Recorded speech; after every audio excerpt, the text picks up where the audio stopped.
Permisi Bapak Ibu. Assalamualaikum warahmatullahi wabarakatuh.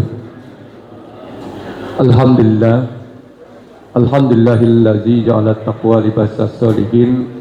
Ahmaduhu subhanahu wa ta'ala hamda abdi mu'tarifin bisidqil yakin. Asyhadu an la ilaha illallah wahdahu la syarikalah wa asyhadu anna sayyidana Muhammadan abduhu wa rasuluhu la nabiyya ba'dah. Alhamdulillah, kita panjatkan puji syukur kita dari Allah Subhanahu wa taala yang mana pada pagi hari ini kita sama-sama dapat berkumpul di masjid yang dimuliakan oleh Allah Subhanahu wa taala ini.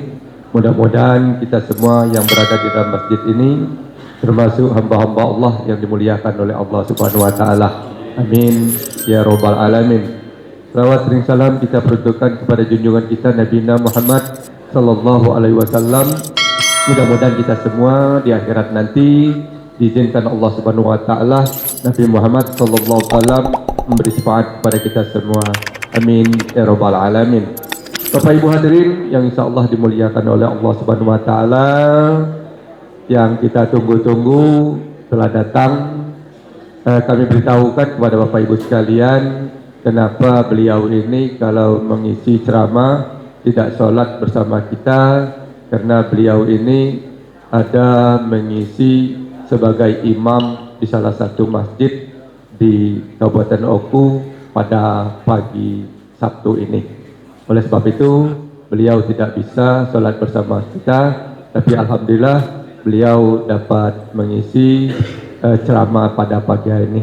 Bapak Ibu hadirin yang insyaallah dimuliakan oleh Allah Subhanahu wa taala, adapun yang mengisi ceramah pada pagi hari ini yaitu Kiai Haji Endang Sanjaya. Kepada Kiai Haji kami persilahkan.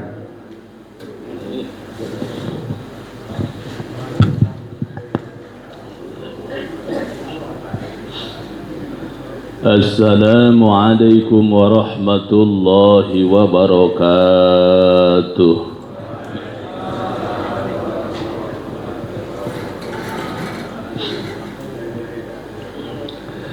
أعوذ بالله من الشيطان الرجيم. بسم الله الرحمن الرحيم.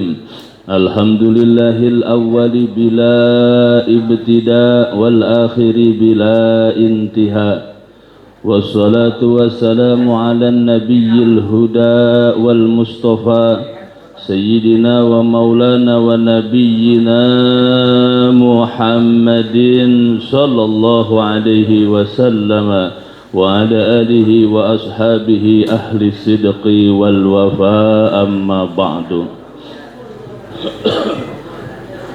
قال الله تعالى في كتابه المبين وهو أصدق وأحسن القائلين تبركا بذكره.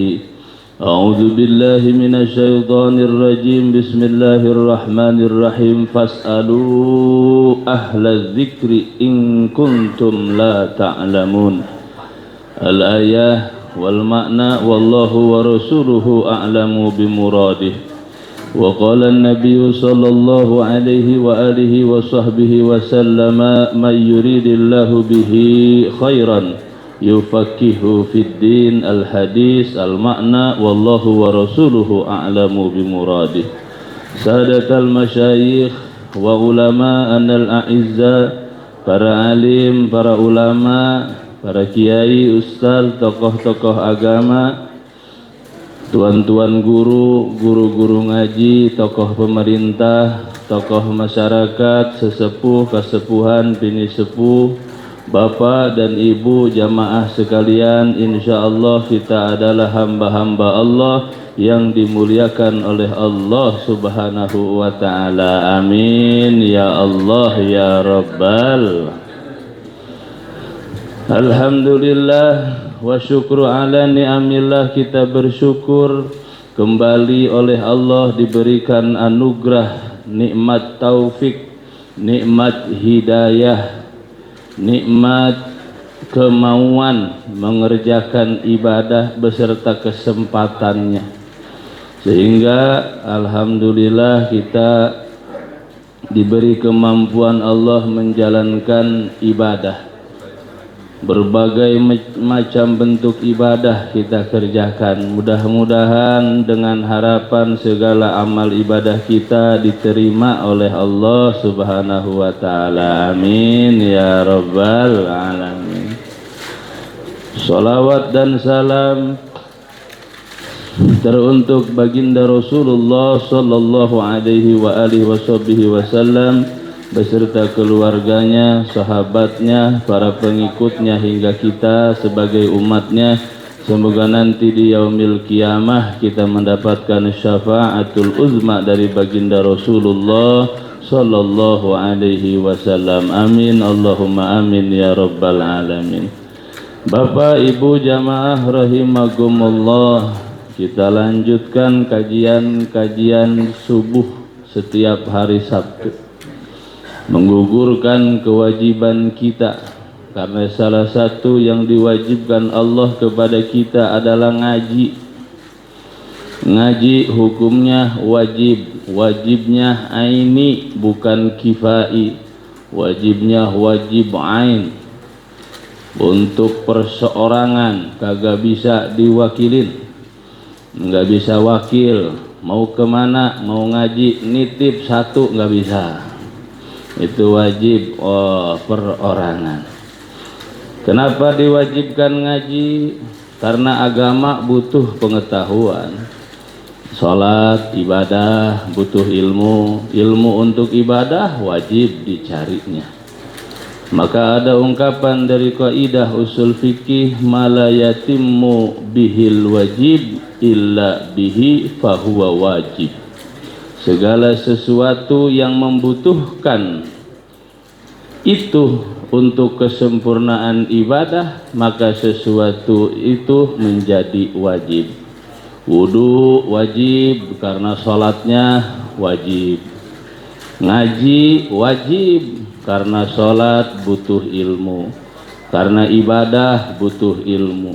Maka alhamdulillah kita niatin pengajian ini. Satu, pertama, menggugurkan kewajiban dari Allah Subhanahu wa ta'ala. Yang kedua, kita niat nih ngaji, mudah-mudahan ilmu yang kita dapat manfaat bukan mafsadat, manfaat sehingga menjadi penyelamat dunia hingga nanti menjadi penyelamat di akhirat.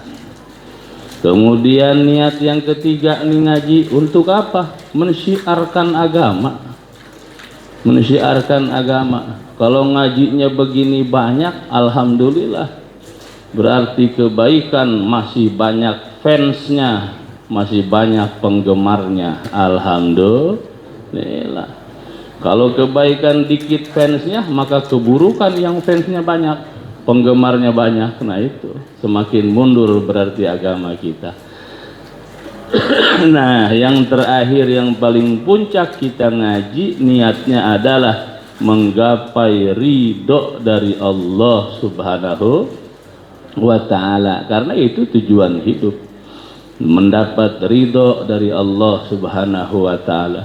Maka kata Rabi'atul Adawiyah, ya Allah, andai kata aku punya amal pahala, andai kata kau berikan pahala kepadaku, maka jangan kasih aku, kasihlah umatnya Rasulullah yang lain, kasih aja.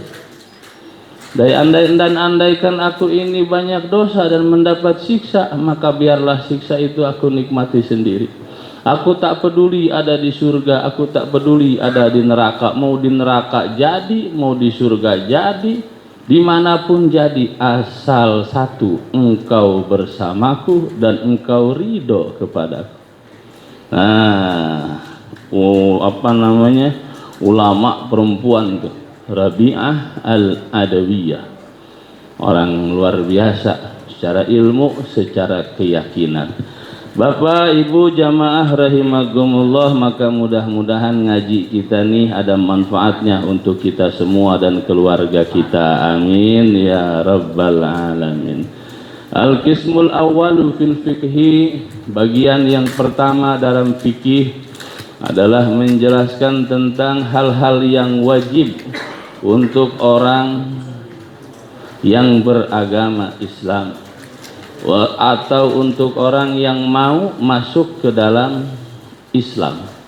Hal-hal yang pertama wajib ini bagi kita orang Islam. Hal yang pertama wajib adalah awwalu wajibin alal insan ma'rifatul ilahi bil ittiqan. Hal yang pertama yang wajib kepada kita sebagai muslim dari mulai balik tuh, hal yang pertama wajib adalah mengenal Allah. Ma'rifatullah itu hal yang pertama wajib kita tahu dengan ittikon, dengan sangat yakin, dengan ilmu dan segala macam. Maka wajib pertama bagi kita kenal Allah, karena Allah lah yang akan kita sembah. Kita salatnya wajib menyembah Allah, maka diniatnya sudah dituntun lillahi ta'ala, karena Allah. Sedekah kita lillahi ta'ala, karena Allah. Ketika ditanya Allah yang mana, karena Allah nama. Yang kita sembah bukan namanya yang kita sembah, tapi zatnya. Maka kita menyembah zatnya Allah subhanahu wa ta'ala. Maka diajarin tuh asyhadu an la ilaha illallah wa asyhadu anna Muhammadar Rasulullah. Ini yang pertama wajib bagi orang muslim atau bagi orang yang mau masuk Islam, membaca dua kalimat syahadat. Syahadat ada rukunnya, syahadat ada syaratnya. Syarat syahadat, rukun syahadat kita pakai tuh. Maka kita diajarin kalau habis sholat suruh banyakin zikir la ilaha illallah. Tidak ada ilah kecuali Allah. La ilaha illallah bukan cuma dibaca, dikaji. Sebab miftahul jannah la ilaha illallah, kuncinya surga adalah la ilaha illallah. Nih kunci nih, mesti dipahami kuncinya. Sebab kunci banyak. Ntar kunci Inggris dibawa. Kita bawa la ilaha illallah. Ada rukunnya. Mana rukun la ilaha illallah? Nafi isbat. Nafi isbat. Kalau saya di Syekh Abdul Qadir Al-Jilani qaddasallahu sirrahul aziz, rukunnya 4. Ini belajar la ilaha illallah dulu, tauhid dulu. Rukunnya 4. Mana rukun la ilaha illallah? Nafi, manfi, isbat, musbat. Mesti tetap dalam hati kita. Pertama nafi, mana la itu nafi. Apa nafi itu? Ngosongin, mengosongkan. La tidak itu harus benar-benar nol. Tidak ada ingatan lagi, tidak ada, pokoknya kosong aja. Apa yang dikosongkan? Ilah, ay al-ma'bud wal musta'an. Apa yang mesti dikosongkan? Satu, al-ma'bud, yang disembah itu tidak ada yang disembah. Enggak ingat makhluk, kagak ingat bentuk ini, pokoknya kosong. Tuh, yang disembah tuh enggak ada. Apalagi yang enggak ada? Al-musta'an, yang dipinta tolong tuh enggak ada lagi. Pokoknya kosongin dulu tuh, kosongin yang disembah, kosongin yang dipinta tolong, baru ilah tetapkan Allahu kecuali Allah. Maka makna la ilaha illallah, tidak ada zat yang disembah kecuali Allah, tidak ada zat yang dipinta tolong kecuali Allah subhanahu wa ta'ala. Ini diajari sama kita, karena matal mar'u kama asya alaih, orang wafat seperti kebiasaan ketika dia hidup. Maka kita belajar tuh la ilaha illallah. Nah jamaah rahimagumullah, maka pertama hal yang wajib bagi kita adalah mengetahui Allah. Tauhid namanya, belajarnya ilmunya ilmu akidah. Yang kita sembah siapa? Allah. Maka turunlah wahyu kepada baginda Nabi sallallahu alaihi wasallam. Kita itu mengenal Allah mesti dengan akal dan keyakinan. Tapi untuk tahu Allah, akal kagak cukup. Enggak cukup. Kita tahu Allah itu satu dari wahyunya Allah sendiri. Ya, dulu yang disembah namanya siapa nggak tahu. Maka kemudian turunlah ayat Qul huwallahu. Loh, ya Rasul katakan, ilah yang wajib kamu sembah, yang wajib kamu minta tolong adalah Allah. Siapa itu Allah? Al-Ahad, tunggal. Wujud, ada Allah itu.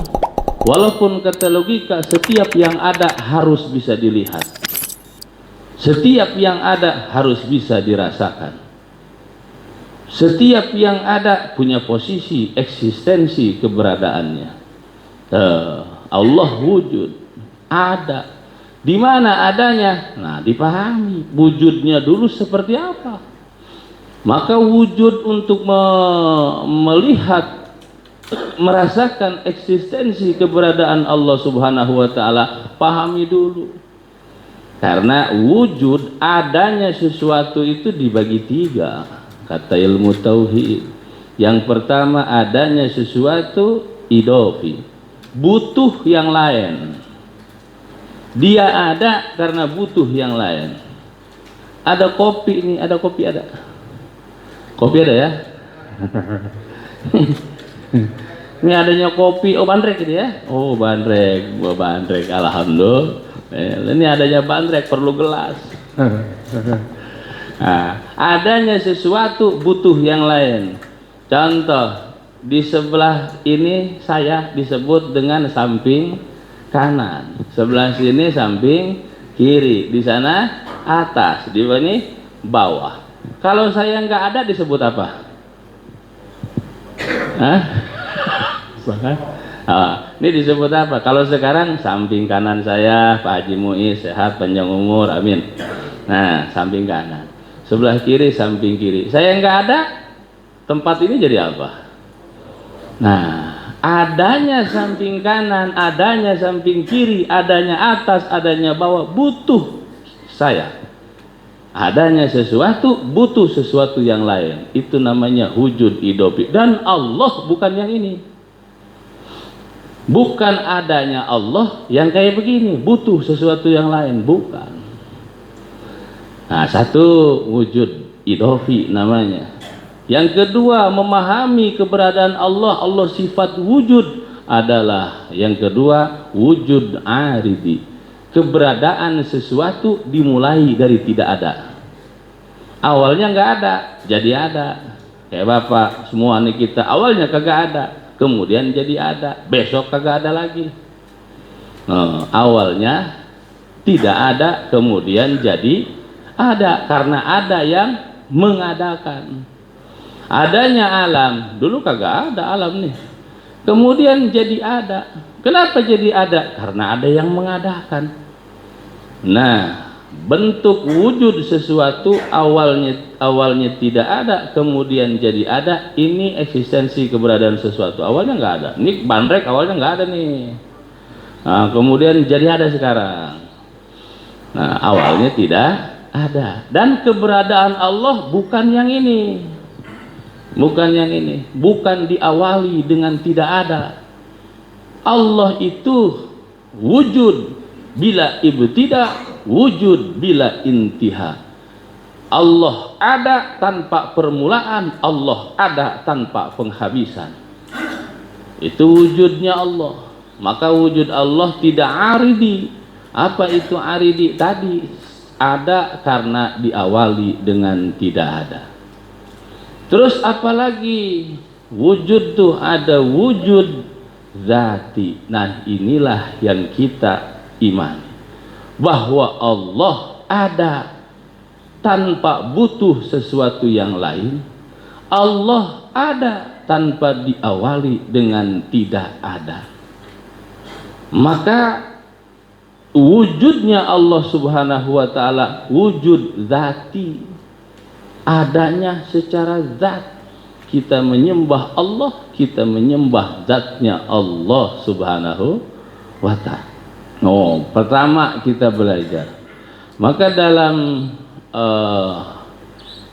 kita punya akidah ahlu sunnah wal jamaah, diajari Allah punya sifat. Sifat Allah yang wajib diketahui 20. Bukan sifat Allah hanya 20. Kalau mengkerdilkan sifat Allah hanya 20, berarti Allah sempit. Sedangkan Allah al-wasi, maha luas, al-alim, maha mengetahui. Jadi berapa sifat wajib bagi Allah? La tuhsa, kagak bisa diringkas, nggak bisa dihitung. Cuman yang wajib diketahui sebagai bentuk pedoman dalam berakidah 20 sifat wajib bagi Allah yang dulu sejak kecil diajarin wujud, qidam, baqo, terus sampai selesai 20. Masih hafal Pak ya? Nah, alhamdulillah. Andaikan nggak ada ini, repot kita bertauhid, berakidah, dipelajari. Qidam, Allah terdahulu. Terdahulunya Allah seperti apa? Karena nanti qidam ada qidam idofi, ada qidam aridi, ada qidam zati, segala macam. Nah, insya Allah ya lebih panjang lagi, ada yang kajian khusus tauhid ya. Nah, kemudian jamaah rahimakumullah, itu adalah hal yang wajib bagi kita. Karena liqaulihi ta'ala, dauhan Allah Subhanahu wa taala, kagak kelihatan saya ini. Qul lil ladzina kafaru iyanfa'u yughfar lahum ma qad salaf. Bagi orang yang baru masuk Islam, nih baru masuk Islam, murahnya Allah Subhanahu wa taala. Dia misalkan masuk Islam umur 81, selama 80 tahun dipotong balik 14 tahun tuh dosa semua kan, dosa semua. Tapi begitu dia masuk Islam, dosanya kagak dihitung lagi sama Allah. Lagi mu'alaf tuh ya. Apa kita yang sudah muslim dari kecil punya kesempatan seperti ini? Ada. Andaikan kita dulu 60 tahun dipotong balik 15 tahun, berapa tahun tuh berarti? 45 ya.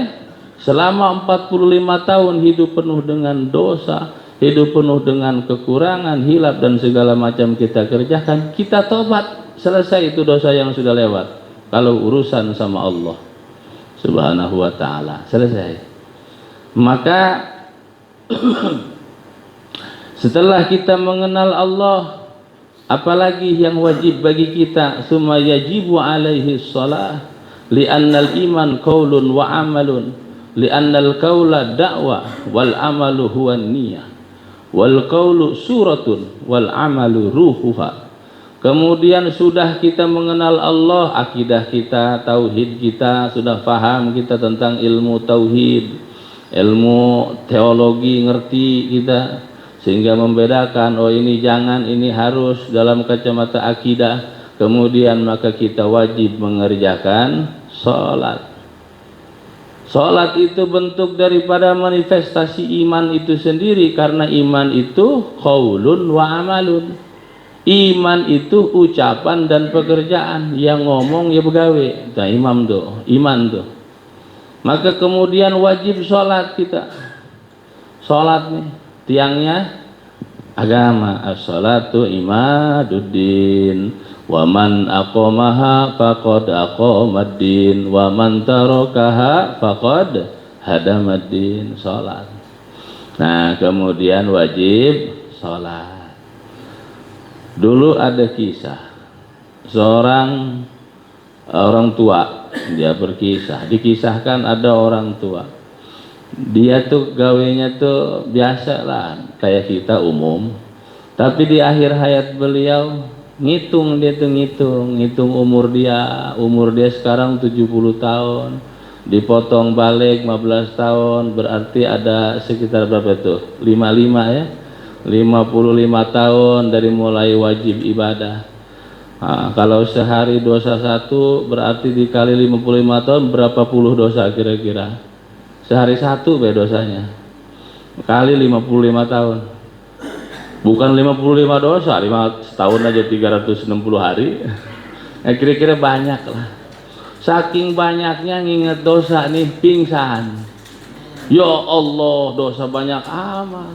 Bagaimana minta ampunnya sama Allah nanti? Bagaimana tanggung jawabnya nanti di akhirat? Sudah pingsan, bangun lagi dia. Sudah bangun lagi, masih tuh nangis, ngingetin umur 70, dosa sekian, sehari kalau satu dosa atau sepotong dosa kali sekian, ya Allah banyak amat tanggung jawabnya. Pingsan lagi, cuman pingsan yang kedua kagak bangun lagi. Akhirnya dia meninggal dalam keadaan husnul. Gara-gara apa? Ngitungin doang tuh, ngitung umur, kemudian sadar banyak kurang, banyak salah. Bukan ngitungin ibadah, ngitungin kurang diri. Nah maka jamaah rahimakumullah itu salah satu sebab husnul khotimah. Sebab dia pakai hadis Nabi itu, hasibu qabla an tuhasabu. Hitunglah diri kalian sebelum kalian nanti dihitung. Hitung dulu dari sekarang. Ayo, zikir kita sama ngobrol banyakan mana kira-kira? Duduk kita di masjid sama duduk kita di tempat lain lebih lama mana kira-kira? Nah, kira-kira kalau sehari-hari zikir sama ngobrol panjang mana? Panjang mana kira-kira? Baca Quran sama baca handphone banyak mana kira-kira? Coba ngitung, belajar karena perintah dari Nabi, hasibu, ngitung. Nah, ngitung ya. Sadar berapa tahun sadar? Udah pensiun. Sebelum pensiun ya abu-abu itulah. Lah, ngitung kita. Hasibu, ngitung. Maka kata baginda Nabi Shallallahu Alaihi Wasallam kemudian ditafsirkan oleh ulama, hidup tuh ngimbang dunia akhirat. Nah, jika kau mementingkan duniamu, jadikan 50%, akhiratmu 50%, minimal imbang. Nah, kita kan kalah baik ya. Nah, jamaah rahimakumullah, wajib salat karena iman adalah ucapan, iman adalah pekerjaan. Ucapan dalam iman itu pengakuan bahwa kita beragama. Maka baca 2 kalimat syahadat mesti disuarakan kalau ada orang mau masuk Islam. Kalau dia diem baik, saya mau silent aja lah, nggak usah disuarain. Yang penting kan ada tulisannya, tanda tangan. Kagak bisa, nggak diterima masuk Islamnya. Mesti disuarakan, asyhadu alla ilaha illallah wa asyhadu anna muhammadar rasulullah. Lafadznya mesti bagus, hurufnya mesti kena. Kalau lahjahnya atau dialeknya baru jangan dipaksain. Orang Cina baru masuk Islam, dia kental bahasa Cina, ya bingung nih, syahadat juga kagak lurus-lurus, tapi dia faham, diterima. Nah kemudian wajib melaksanakan sholat 5 waktu. Yang wajibnya sholat 5 waktu. Wa sholatu syara'itun. Dalam sholat punya syarat. Syarat sholat itu sebelum sholat. Kalau rukun sholat dalam sholat, ada syarat-syarat sholat sebelum sholat dikerjakan. Sebelum sholat, karena sholat adalah aqwalun wa af'alun, ucapan dan pekerjaan. Muftatahatun bit takbir, dimulai dengan takbir, wa muhtatamatun bit taslim, diakhiri dengan salam. Dimulai dengan takbiratul ihram, takbir al-ihram yang mengharamkan. Gara-gara takbir ini yang tadinya halal jadi haram. Ada takbir, ya. Kan sekarang mah pakai demo takbirnya. Nah, ya. Kalau dulu mah habis sholat tuh Allahu Akbar, Allahu Akbar, Allahu Akbar. Kenapa diajak bareng-bareng? Biar terbiasa. Motivasi bareng-bareng beda sama dengan motivasi sendiri. Beda, ke bawah semangat kita. Nah sekarang ada, kagak usah zikir berjamaah habis sholat, kagak ada dasar. Suruh zikir nggak boleh. Suruh apa terus ya? Nah kemudian jamaah rahimahumullah, tuh sholat punya syarat sholat sebelum sholat. Kalau sudah takbiratul ihram, makan minum bandrek yang tadinya halal. Kalau sudah takbir kagak boleh lagi minum bandrek, nggak boleh. Ngobrol be nggak boleh. Tuh, nah syarat-syarat sholat yang pertama adalah at-toharatu, bersuci. Sudah kita bahas pertemuan pertama. Dengan apa bersuci? Bil ma'it tohur, dengan air yang suci. Pakai cara-caranya. Kagak ada air, tayamum. Tayamum nggak boleh untuk 2 fardu, hanya untuk 1 fardu. Misalkan zuhur, ya zuhur baik. Asar, tayamum lagi. Kalau wudu boleh. Kalau memang nggak batal, wudunya dari subuh, dari sekarang nih masih punya wudu. Nahan batalnya kuat. Zuhur, asar, maghrib, isya, silahkan. 1 kali wudu cukup. Kalau bisa kuat nahan batalnya. Kalau enggak wudu, tayamum. Kemudian apalagi ketika tidak ada air, tayamum. Apalagi syarat sebelum sholat tuh, wasatartu bisaubin tahirin, menutup aurat.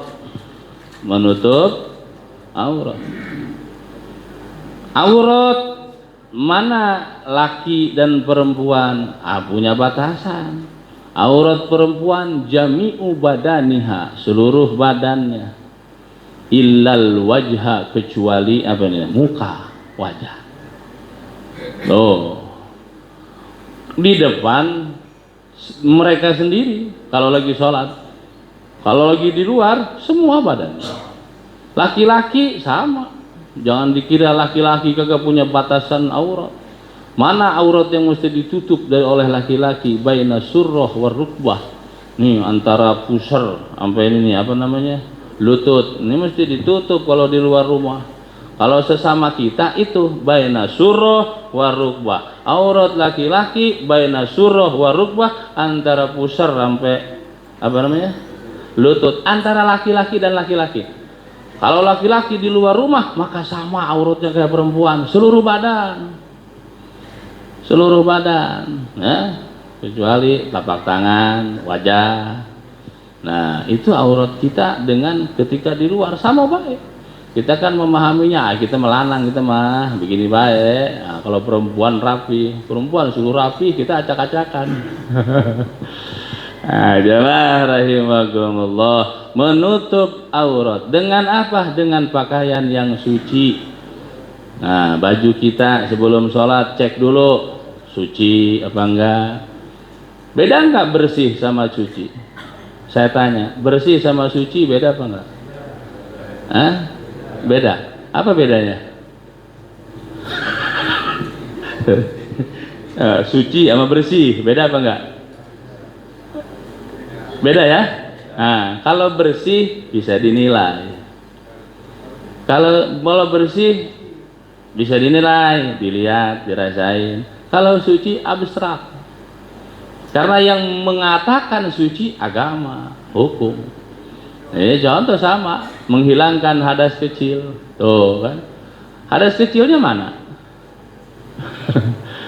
Ya kata agama, kalau buang angin berarti hadas kecil. Bersentuhan kulit laki dengan perempuan, dia punya hadas kecil. Untuk menghilangkan hadas kecilnya pakai wudu. Kagak wudu, tayamum. Tuh, begitu. Maka jamaah rahimahumullah, suci dan bersih ada beda. Maka kalau kami di pesantren diajarin, nih ngebersihin baju begini, pakai sabun, pakai deterjen, disikat, dikucek, itu ngebersihin baju. Kalau nyuciin, ya nyiram baju dengan air. Maka ada ngebersihin, ada menyucikan, ada membersihkan, ada menyucikan. Kita sudah bersih baju, sucikan lagi dengan air segayung. Niat saya menyucikan baju. No begitu. Kalau biar apik ibadah, kita makan kagak ya, nggak ngurusin ya. Terus pokoknya pakai sudah. Ya, yang jelas menutup diri kita dengan pakaian yang suci. Terus wal wuqufu ala buqatin tahiratin, sudah gitu syarat sah salat sebelum salat adalah berdiri atau berada di tempat-tempatnya mesti tempat suci. Nah, ini tempat suci nih. Masjid tempat suci. Di rumah kita salat, pastikan tempat salat kita suci dari najis. Najisnya macam-macam kan kalau ngaji fikih ya. Ada najis mukhafafah, ada najis mutawasithah, ada najis mughalladah. Cara nyuciinnya juga beda-beda. Beda-beda padahal sama-sama nama najis. Tapi kalau nggak belajar, nggak ketemu kita. Oh, najis mukhafafah, najis mutawasithah, apa mukhafafah, kencingnya bayi. Bayi ini mah beneran bayi, bukan bayi tua, bukan. Yang kedua najis mutawasithah, no, macam-macam kotoran segala macam tuh najis mutawasithah. Bersihinnya dibersihkan ain najisnya sampai hilang rasa, hilang baunya, hilang bentuknya, dibersihin. Ada najis mughalladah, dijilat apa? Dog-dog ya kan? Dijilat dog-dog. Nah, itu najisnya kena najis mughalladah. Cara nyuciinnya jangan 7 kali basuhan, yang salah satunya dicampur dengan tanah, dengan tanah. Kita mah sudah sungainya sudah butak, bagaimana kalau di situ kan udah campur tanah. Di sungai baik nggak campur tanah lagi. Ulama beda pendapat di situ. Maka kalau urusan fikih itu dinamika, akan selalu ada ikhtilaf, akan selalu ada perbedaan pendapat, dan itulah rahmat untuk kita semuanya. Amin ya rabbal. Ini sudah ya? Sampai jam berapa lagi? Enggak ada jam 6 Baji. Kan subuhnya mundur kita jauh ya. Nah ya Bapak Ibu jamaah rahimakumullah, sudah tempatnya suci, bajunya suci, wastiqbalul kiblat, menghadap kiblat. Masjid ini sudah ngiblat. Tuh, untuk menentukan kiblat banyak cara. Salah satunya pakai apa tuh namanya? Kompas ya. Kalau bahasa kami pakai pedoman. Menghadap kiblat, bukan menghadap barat, menghadap kiblat. Sebab perintahnya adalah menghadap kiblat, menghadap Ka'bah sono. Fawalli wajhaka syatral masjidil haram, suruh menghadap Masjidil Haram kita ini. Dan kebetulan Masjidil Haram adanya ada di barat. Maka kita bukan menghadap barat tapi menghadap Masjidil Haram. Kenapa mesti menghadap Masjidil Haram? Nah, kembali dalam agama ada yang namanya amrun tauqifi, perkara yang nggak butuh penjelasan, butuh pengamalan, nggak butuh ngerti kita, dan tak diperlukan kita mesti ngerti. Kenapa mesti menghadap Masjidil Haram? Jawabannya sederhana, disuruh Allah sudah. Jangan dicari alasannya karena begini, karena begitu. Karena dalam agama ada namanya amrun tauqifi. Wa amrun tauqifiyun la majala lirra'yi. Perkara yang cuma kita butuh nurut, manut, taat, nggak butuh dipikir-pikir lagi. Ikut baik sudah. Kenapa subuh 2 rakaat? Sudah dari perintahnya begitu, selesai.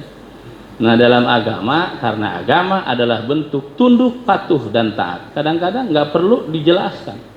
Sudah subuh mah 2 rakaat deh. Walaupun bapak lagi semangat pengen 17 rakaat kagak boleh, tetap 2 tuh lah.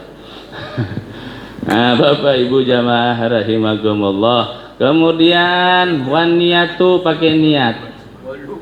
Wajib pakai niat. Semua ada dalam kitab namanya Ikhtilaful A'immah. Kitab ini berisi tentang perbedaan para imam. Perbedaan para imam, tapi kita jangan jangan ke sana dulu. Imam kita pun dalam mazhab kita. Imam Syafi'i wajib niat dan mengucapkan niat sunnah. Walaupun ada imam mazhab lain yang mengatakan niatnya tetap wajib, tapi enggak usah diucapin karena niat tempatnya ada dalam hati, bukan di ucapan. Macam-macam. Maka ada yang usoli, ada yang enggak pakai usoli. Jangan ribut dong punya dalil galau. Ini usoli nggak pakai usoli ributnya, jangan itulah makmum ke dia kagak usoli. Terus dibalas, si itu mau usoli nggak mau ikut, akhirnya kagak jadi berjamaah. Nah jemaah rahimakumullah, wajib niat, bagi kita wajib niat dalam hati, mengucapkan dengan lisan. Kemudian waduhulul waktu, pastikan masuk waktu. Syarat sah sholat tuh masuk waktu. Bapak lagi semangat zuhur, pengen zuhur bentar lagi jam 8 biar sekalian kagak sholat lagi, nggak bisa, harus sudah masuk waktu zuhur. Asar harus sudah masuk waktu asar, mesti teliti nih, sholat apa baik, sholat syuruk, waktu syuruk jam berapa, yang boleh sholat syuruk jam berapa, kan kita pelajar begitu. Karena syarat sah sholat salah satunya adalah mesti sudah masuk waktu zuhur, waktu subuh, waktu asar. Sekarang zuhur 4:30 ya Pak Haji ya? Oh 4:30, jadi sudah sebenarnya ini kajian sudah cukup. Nah Bapak jamaah rahimakumullah, kemudian berbicara tentang syarat sahnya sholat, suci, bersih tempat, bersih pakaian, masuk waktu, menghadap kiblat, pakai niat, baru tuh kita bersiap-siap mengerjakan sholat. Sholat mana? Menyembah Allah.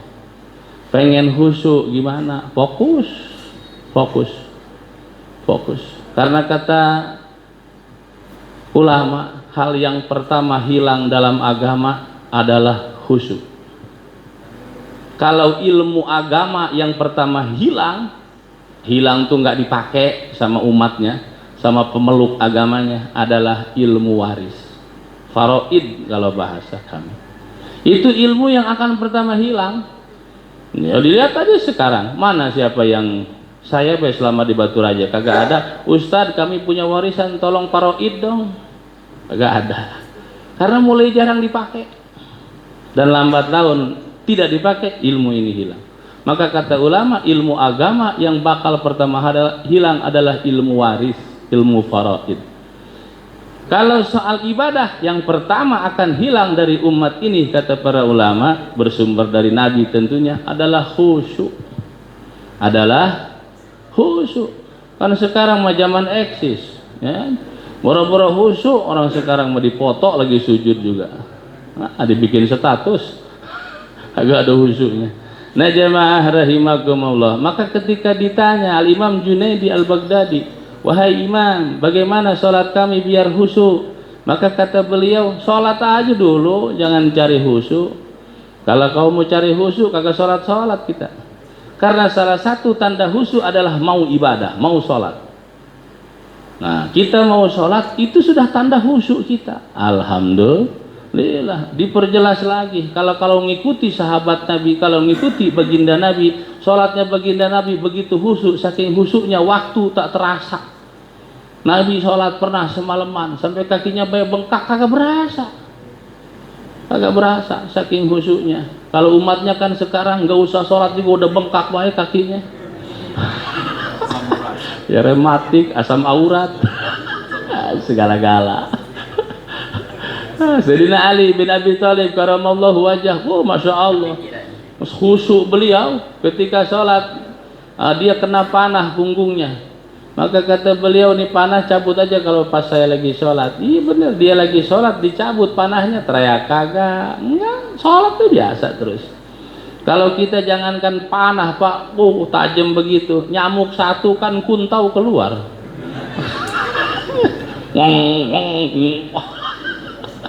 Lah umatnya. Maka bagi kita sudah mau sholat itu sudah tanda khusyuk, insya Allah, husnuzon terus kita. Nah jamaah rahimakumullah, demikian yang bisa kami sampaikan soal fikih ibadah. Artinya yuk tingkatkan ibadah kita dengan ilmu, tingkatkan ibadah kita dengan pengamalan ilmu kita. Karena ilmu pohon, buahnya ilmu adalah amal ibadah. Demikian yang bisa disampaikan. Ada yang mau ditanyakan? Tidak ada? Ayo sudah. Klasik. Kami ingin bertanya sedikit Ustaz mengenai tayamum tadi. Ustaz mengatakan tayamum itu untuk satu kali sholat. Apakah berlaku juga untuk dalam keadaan di pesawat Ustaz untuk jamak qashar bagi jemaah haji dan umroh? Biasanya dia melaksanakan jamak qashar untuk sholat zuhur dan asar di dalam pesawat. Apakah jemaah ini sholat zuhur dulu 2 rakaat, tayamum lagi, sholat lagi asar, atau cukup sholat satu kali tayamum, sholat zuhur dan asar? Terima kasih Ustaz. Dalam pandangan ulama fikih, tayamum itu untuk satu paket. Zuhur satu paket tuh. Qashar berarti satu paketnya zuhur sama asar, maghrib sama isya, itu satu paketnya itu. Maka kalau lagi sholat qashar atau lagi sholat jamak, jeda antara itu jangan lama-lama. Salam, assalamualaikum, enggak usah wiridan lagi, langsung berdiri lagi, iqamah lagi boleh. Nah begitu. Maka tayamum dalam hal sholat jamak, dalam hal qashar intinya lah ya, dalam hal sholat qashar itu satu paket keparduan. Maka boleh satu kali tayamum, kata beberapa pendapat, utamanya pendapat Imam Zainuddin Al-Maribari dalam kitab I'anatul Talibin. Jadi cukup sekali baik untuk satu paket. Qashar satu paketnya 2 sholat berarti kan? Zuhur sama asar atau asar sama zuhur, tergantung qasharnya mau takhir apa mau taqdim. Nah itu satu paket, maka satu kali tayamum. Walaupun ada juga pendapat ulama setiap sholat pokoknya mau qashar mau jamak tayamum baik. Ada 2 pendapat, mana yang memungkinkan itu yang dipakai, karena dua-duanya insya Allah khair. Demikian kira-kira Pak Haji. Ada lagi ya, yang lain? Sudah cukup ya?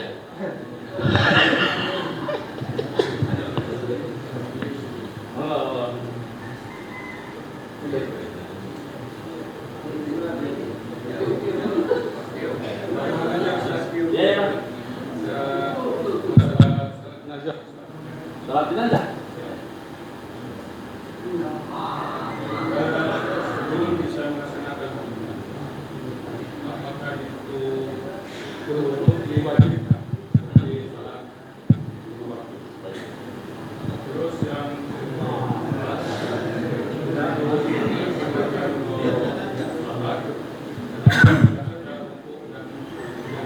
Jenazah tuh. Oh, salat jenazah. Oh ya, boleh. Siap.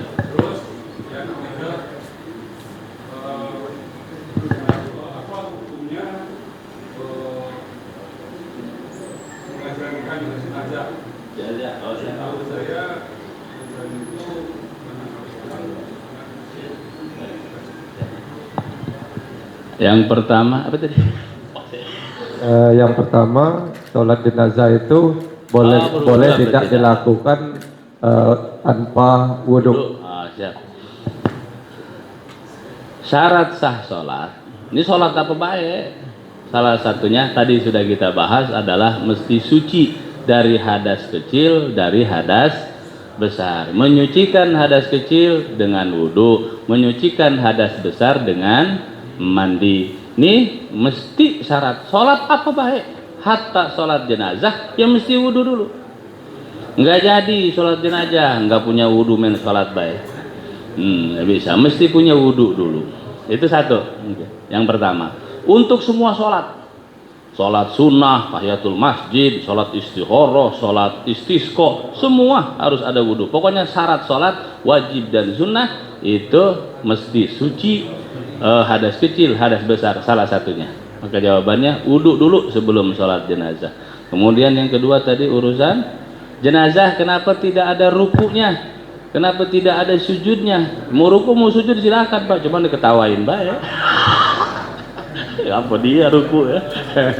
Iya, karena saking nggak belajar nyolatin jenazah pakai ruku, pakai sujud.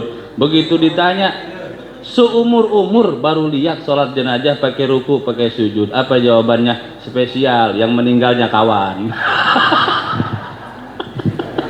Berdalih itu. Maka salah satu hikmah sholat jenazah, kenapa kagak pakai ruku, kenapa kagak pakai sujud, karena mengikuti perintah awal bahwa jenazah harus disegerakan. Itu hikmahnya. Maka cukup berdiri, disegerakan, hikmahnya begitu. Kemudian ya yang terkuat adalah kita lihat Nabi ya seperti itu. Nabi ketika ditanya kenapa kagak pakai ruku, pakai sujud, segera kuburkan. Nah, jadi prosesnya jangan usah lama-lama. Apalagi sudah sore, sholat jenazah, percepat. Udah sholat jenazah, cukup doa, Fatihah sedikit, dan berangkat langsung. Ini tahlil dulu 1000 kali, Masya Allah. Kadang-kadang tahlilnya bagus, tapi tempatnya nggak bagus. Kondisinya, waktunya kagak pas. Maka menyegerakan jenazah itulah yang terbaik. Dan salah satu hikmah kalau ikut aturan ya Nabi sudah begitu. Ikut Nabi baik, tapi kalau ngambil hikmah adalah karena hikmahnya supaya mempercepat urusan jenazah. Maka tidak ada ruku, tidak ada sujud segala macam. Kemudian yang ketiga apa tadi itu? Azan, mengazankan mayit jenazah. Begini, memahami azan dulu kita. Karena azan bukan cuma hanya untuk sholat baik, ada azan yang tidak untuk sholat. Mana perintah Nabi? Kalau kamu punya anak lahir, azankan sebelah kuping sebelah kanan, ikomahkan kuping sebelah kiri. Tuh bayi diajanin di kuping, suruh sholat apa? Maka hikmah azan kan nggak ke situ baik. Nggak hanya untuk sholat baik. Ada azan yang memang bukan untuk sholat. Contoh mengazankan bayi, itu bukan suruh sholat. Nah ayo azan sholat. Wah boro-boro bisa sholat. Yang jelas buat bapak emaknya suruh sholat. Nah kemudian mana lagi? Kata Nabi kalau ada apa tuh bencana ya, angin kencang, apa lagi? Kebakaran, azan sunnah hukumnya. Apa suruh sholat, suruh madamin api pak. Tapi ada satu sambil azan boleh, ada angin apa tuh namanya? Puting beliung, sunnah azan, bukan mau sholat, sunnah. Apa hikmahnya? Agar diperdengarkan asma Allah Subhanahu wa ta'ala. Bayi lahir diajanin di telinga kanan, diikomahkan di telinga kiri. Itu biar pertama yang dia dengar adalah lafaz atau asma'nya Allah Subhanahu wa ta'ala. Lagi bencana disuruh azan. Kenapa? Agar kita eling sadar bahwa ini semua adalah kuasanya Allah Subhanahu wa ta'ala. Bahkan ada lagi sunnah wakiroh, menempati rumah baru, itu masuk rumah sunnah azan. Bukan mau sholat, menempati rumah sunnah azan. Agar apa? Diperdengarkan di isi rumah asma'nya Allah Subhanahu wa ta'ala. Lalu berkaitan dengan salat jenazah tadi, atau mengazankan jenazah ke dalam kubur, itu babnya bab kias. Babnya bab kias. Kias kepada bayi baik yang baru lahir ke alam dunia, hadir ke alam dunia, diazankan, diikomahkan, maka kemudian dia pergi meninggalkan dunia juga dibekali dengan asma Allah, yaitu bentuk azan. Ini kias. Boleh dikerjakan, boleh juga tidak dikerjakan. Tapi kalau hujahnya azankan untuk sholat, banyak azan yang tidak hanya untuk sholat. Nah, untuk apa itu? Bayi tadi ya, lagi musibah segala macam. Maka ada yang azan dalam kubur, silakan. Dia yang azan bukan kita. Kira-kira. Ada yang nggak azan, ya nggak apa-apa. Jangan diperbesar-besarkan karena semua punya hujah. Hujah yang azan ikuti kias, ketika lahir begitu, ketika wafat juga dibegitukan. Karena hukum yang disepakati ijma, Al-Quran, Al-Hadis, ijma, kias. 4 disepakati. Untuk menentukan apa 4 sumber hukum ini? Untuk menentukan 5 hukum. Wajib, haram, sunnah, makruh, mubah. 5 hukum tuh. Selain daripada itu hukumnya status. Nah, status sah, status tidak sah, dan sebagainya. Kira-kira demikian. Silakan. Masih ada dari Habis Anissa. ya? Habis.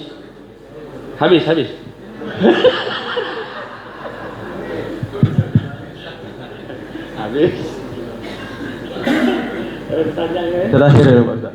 Terakhir ya, alhamdulillah.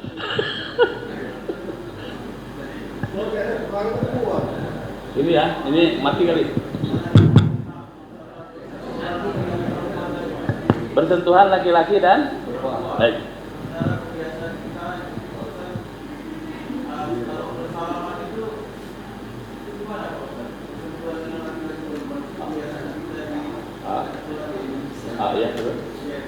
Ya, siap. Urusan pembatalan wudhu, batal wudhu kalau bersentuhan kulit laki-laki dan kulit perempuan. Nah, ini dasarnya dulu. Bersentuhan kulit laki-laki dan perempuan batal jika tidak ada penghalang atau tidak ada yang menghalangi itu. Batal. Perempuan yang mana yang batal? Atau laki-laki mana yang batal bagi ibu-ibu? Laki-laki dan perempuan yang haram dinikah.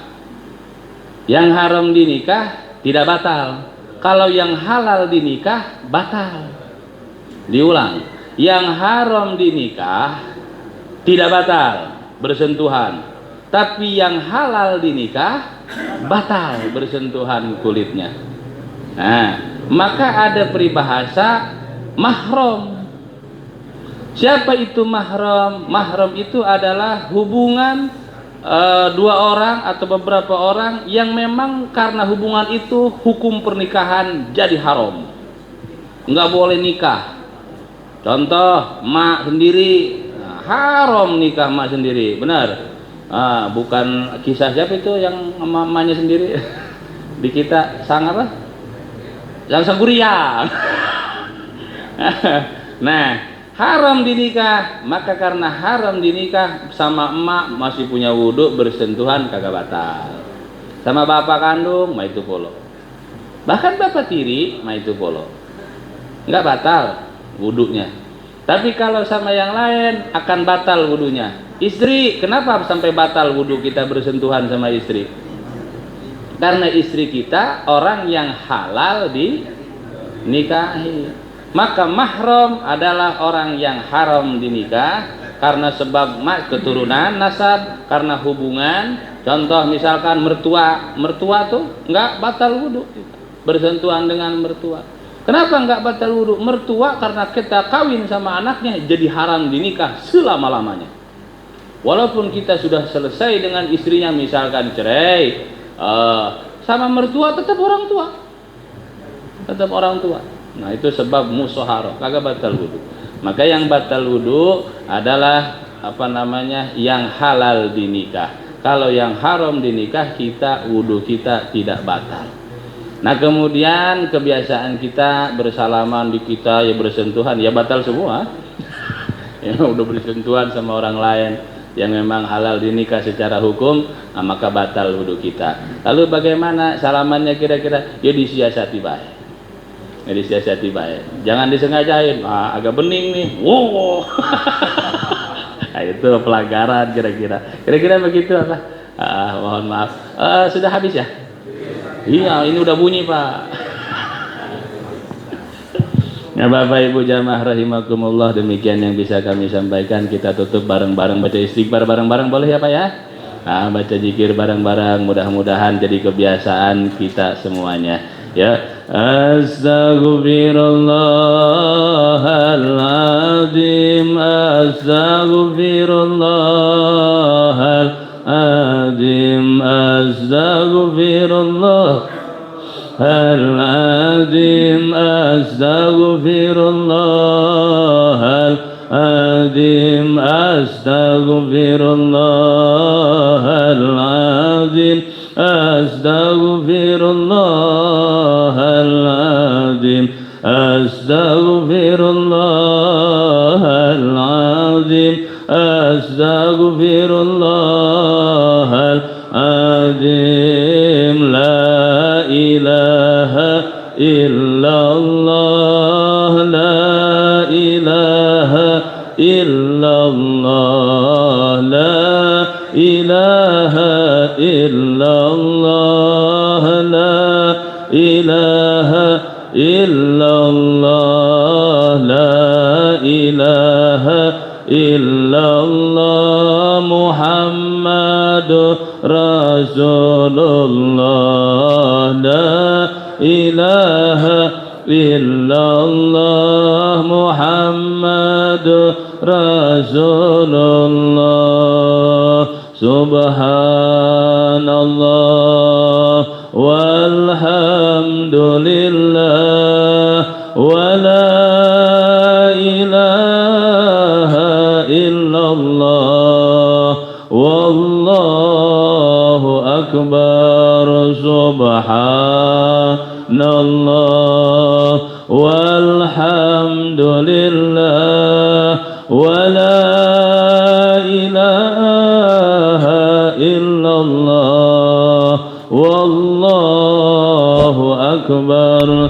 Subhanallah walhamdulillah wa la ilaha illallah wallahu wala haula wala quwwata illa billahil aliyyil azim. Allahumma salli wa sallim ala sayyidina Muhammad wa ala alihi wa sahbihi ajma'in. Bismillahirrahmanirrahim. Alhamdulillahi rabbil alamin. Allahumma ja'al jam'ana hada ya Allah jam'an marhuman wa tafarruqana min ba'dihi ya Allah tafarruqan ma'suman wa la tuwallina waliyan siwaka ya ilahal alamin wa ya khairan nasirin wa ya rabbal alamin. Rabbana atina fid dunya hasanah wa fil akhirati hasanah wa qina adzaban nar walhamdulillahi rabbil alamin. Demikian kami akhiri. Hadanallahu wa iyyakum ajmain. Wassalamualaikum warahmatullahi wabarakatuh. Terima kasih kepada Kiai Haji ala Muhammad. Ya Rabbi salli alaihi wa sallim. Ya Rabbi salli ala Muhammad. Ya Rabbi salli alaihi wa sallim. Ya Rabbi salli ala Muhammad. Ya Rabbi salli alaihi wa sallim.